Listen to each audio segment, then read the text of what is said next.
I'm sure you guys know this as well, but it's been cold as a motherfucker for a long time, and I haven't, before researching this video here, I haven't seen the breadth and the scope of this winter storm that's encapsulating most of the southeastern United States. And I know that Texas has been getting a fair shit kicking, but I know even up here for the past, I think it's been like 2 weeks, it's only felt like the entire year so far, but it hasn't been above, for a daytime average, 25. Like today was the warmest, and it got to about 20, and we're supposed to get back to around freezing, and that's all in Celsius, by the way, from my American friends.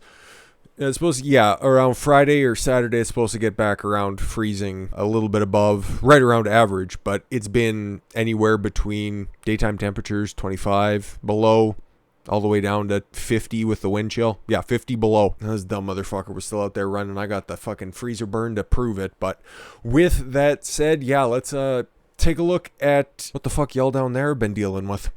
A winter storm that has left millions without power and record-breaking cold weather claimed more lives Tuesday. Oh, including 3 people found dead after a tornado. Oh my god, if the fucking blistering cold wasn't bad enough, a tornado hit a seaside town in North Carolina. See, I think God is mad about the outcome of the presidential election. I kid, of course, but we'll do some Biden digs here in a minute. And 4 family members who perished in a Houston area house fire while using a fireplace to stay warm. Clean out your chimneys, okay? That's just, I think, good housekeeping tips. The storm that overwhelmed power grids and immobilized the southern plains carried heavy snow and freezing rain into New England and the deep south and left behind painfully low temperatures. Wind chill warnings extended from Canada high into Mexico. In all, at least 16 deaths were reported. That sucks. Other causes, including car crashes and carbon monoxide poisoning. The weather also threatened to affect the nation's COVID-19 vaccination effort. Oh no, won't somebody please think of the coof? President Joe Biden's administration said delays in vaccine shipments and deliveries were likely. I don't think that they're going to be terribly upset about this because they'll have something else that they can shift the blame onto. North Carolina, Brunswick County had a little notice of the dangerous weather and a tornado warrant. That is fucking insane. With that type of cold, why would a tornado show up? Well, I guess fucking 2020 isn't quite done yet, but until the storm was already on the ground, that sucks. The National Weather Service was very surprised how rapidly the storm intensified, and that the time of night when most people are at home and in bed, it creates a a very dangerous situation. I just ratcheted it up a little bit. Emergency Services Director Ed Conroe said, now, okay, I'm not familiar with how tornadoes work. We get blistering cold up here. We don't really get earthquakes, tornadoes, hurricanes, or tsunamis, mostly because it's in the middle of the goddamn country. And we had, I think, like a 2.1 earthquake back in when I was in junior high, and we had one little fucking funnel cloud run through town, and it knocked the KFC bucket off of its stand. Funny story. But outside of that, we don't really see any sort of extreme temperatures or any sort of extreme weather. But forgive me if I'm wrong, I don't think the evening or into the midnight hours, I don't think that's a common time for tornadoes to circulate. But I'm not a weather expert, I'm just some asshole with a microphone and a webcam. But dude, this entire swath of weather is bonkers as shit. Oh, I can't read that name. I just seen something. In Chicago, 1.5 feet of new snow forced public schools to cancel in-person classes for Tuesday, and the Chicago teachers unions just cheered and probably wrote letters saying, why did you force us to go back to school? It's so unsafe. Hadn't done my due diligence covering that story, but I think we touched on it very, very briefly when they were saying they weren't going to be going back. But yeah, a huge fight there. Long and short of it, they eventually got forced back into school, and now they're back out of school because a Lori Lightfoot can't deal with snow in Chicago. What the fuck's the problem? Hours earlier, along the normally balmy Gulf of Mexico, cross-country skier Sam Bundle of Sticks hit fresh powder on the beach in Galveston, Texas. Oh my god, that would be the fucking day. The worst of the U.S. power outages were in Texas, affecting more than 4 million homes and businesses. Oof. Oof, oof, oof. And that's where we're going to cut this story off and dive directly into Texas. And I mentioned it at the end of the previous video, but I do love me some Texas. I've been to Dallas twice. I want to go back there. I want to see more of the state because I think it's beautiful. I think your guys' love for the Constitution is legendary, and it supersedes your reputation. And I want me a piece of that whenever travel returns back to normal, because there is no way I'm not doing that for fucking anybody or anything sticking a needle in my arm full of a bunch of experimental chemicals. I would much rather shit in my hands and clap than do that. But yeah, the winter storm exposes Texas power grid vulnerabilities. Well, it's a good thing that Joe Biden revoked the Trump executive order allowing China to come in and buy up some power resources in the United States so they can help them out with the rebuilding effort. Oh my God. Listen, I by no way take this as me saying that Joe Biden did anything to facilitate the weather. That would be a Q conspiracy, the likes of which would be impossible to follow. I'm just thinking that is I gotta give him props, some great forward planning.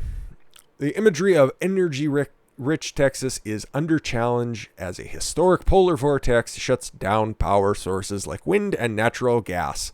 Why would it shut down natural gas? That I don't get. Isn't everything like... I'm not too terribly familiar, but at least the way that we do it up here, everything natural gas, pipelines, underground, isn't that how it's run in the United States? And if it's not, why aren't you doing that? Using Chronicle reported on Monday about what led to, at one point, more than 4 million Texans being without power. Fucking oof.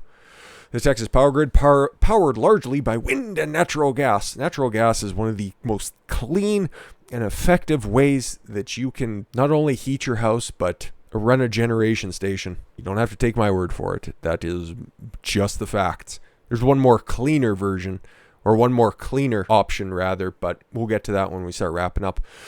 It is relatively well equipped to handle a state's hot and humid summers when demanded for power soars, but unlike blistering summers, the severe weather delivered a crippling blow to power production, cutting supplies as the failing temperatures increased demand. Natural gas shortages and frozen wind turbines are already curtailing power output, with the Arctic blast began knocking generators offline early Monday morning. The electric reliability, not rehabilitation. That's to come. That's next week. Council of Texas, or ERCOT, which is responsible for scheduling power and ensuring the reliability of the electrical network, declared a statewide power generation shortfall emergency and asked electricity delivery companies to reduce load through controlled outages. Brownouts in Texas. Oh my God. Remember when the country was energy self-sufficient? When there was a very popular and a very important pipeline to be built between the two nations who are flush with natural resources. Remember when that was canceled? And then that went on to compromise both countries' energy independence? Yeah, sounds like a fucking fever dream to me. ERCOT reported late Monday that 400,000 households had power restored but the impacts of the storm are far from over. That's great. That's great news. But here's the crux of it. Since 2015, the amount of wind-generated electricity has more than doubled in Texas. In the last year, 23% of the state's power come from wind turbines. Unfucking reliable. About 18% of electricity is generated in 2020 from coal, the Electric Reliability Council of Texas reports. Now listen, I've been learning about different types of fossil fuels and the different sort of environmental controls that have been in place since... I think late grade school or early junior high. We were learning about different scrubbers and all of the necessary precautions the different generation facilities need to employ in order to be certified, at least by the Canadian government. I don't know if that's widespread across the rest of the developed world. I'm sure it is to some level, but coal is not as damaging as all of the propaganda that gets spewed from like the fucking Industrial Revolution. Holy fuck. You can barely tell. We have several, at least one that I know for sure, coal generation plant that's not that far, within an hour's drive of Grand Prairie. It's over in Grand Cache, and they run on coal, and it's quite clean. There are several mines around here most of them, mind you, are mothballed right now, but within about a 2-hour drive in any direction, you can hit up several different coal mines. So the resources are there. The means in which to have a clean producing facility are there. It's just a desire to move to appease the low information voters that think that wind and solar are somehow the most efficient way to power a nation that's probably, I think by the end of the census, we'll find that a lot closer to 400 million people. then right now I think it's 360. It's just not feasible. It's just not feasible. Yes, the blackouts caused by extreme weather reinforces the need to maintain energy independence and increase Texas oil and gas production, not less, Representative Roger Williams said via Twitter. Yep.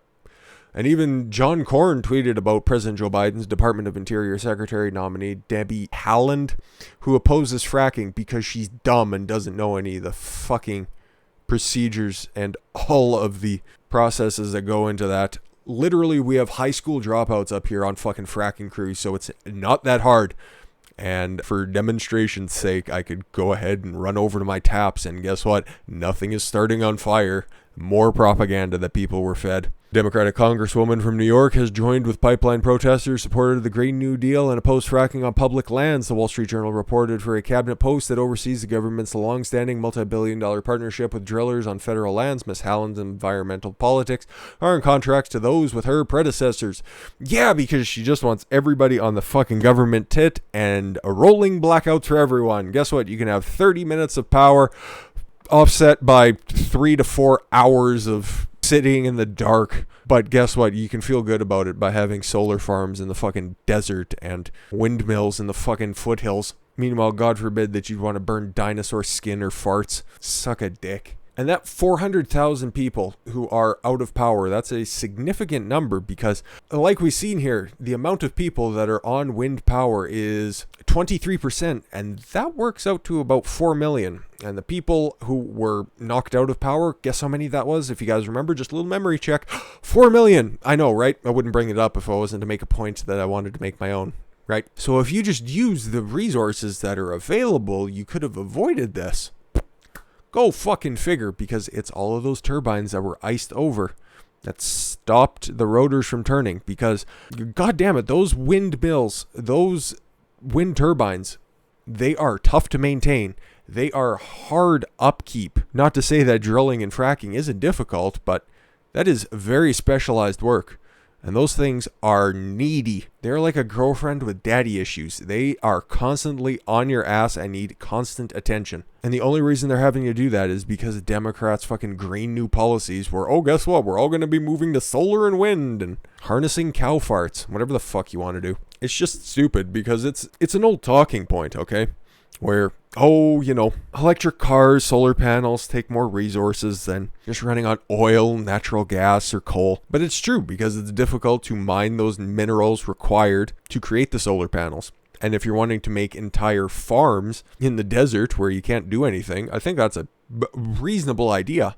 But to think that that can work in places like New Jersey, along either coast, and yeah, you know what, it might be fucking windy in places like North Carolina where they just had a tornado. That might be an extreme example. But if you think in the fucking forests of Washington or Oregon, if you're just going to go ahead and plunk down wind turbines, that is a reasonable and intelligent way to go, now you just don't get it. But this is what happens when you get all of your policy decisions made on the coasts of the country and you don't think that the middle or the edges deserve a vote at the table. And that's what's happening here. And that's why Texas is once again just talking about fucking off. Texas independent movement gains momentum. I love to see it because I was a little bit critical. I was quite critical. Let's say, if you guys are unfamiliar, there's a movement up here in Canada of the western half of the country to just fuck off and we'll take our natural resources and our wealth elsewhere, and the eastern part can just fall into communism. That's a 30,000 foot overview, but you know what? I didn't think that it was feasible because we'd have to drag along BC, and BC is just like California of the north. But that is just one detriment to the cause, and it could be quickly remedied by, I don't know,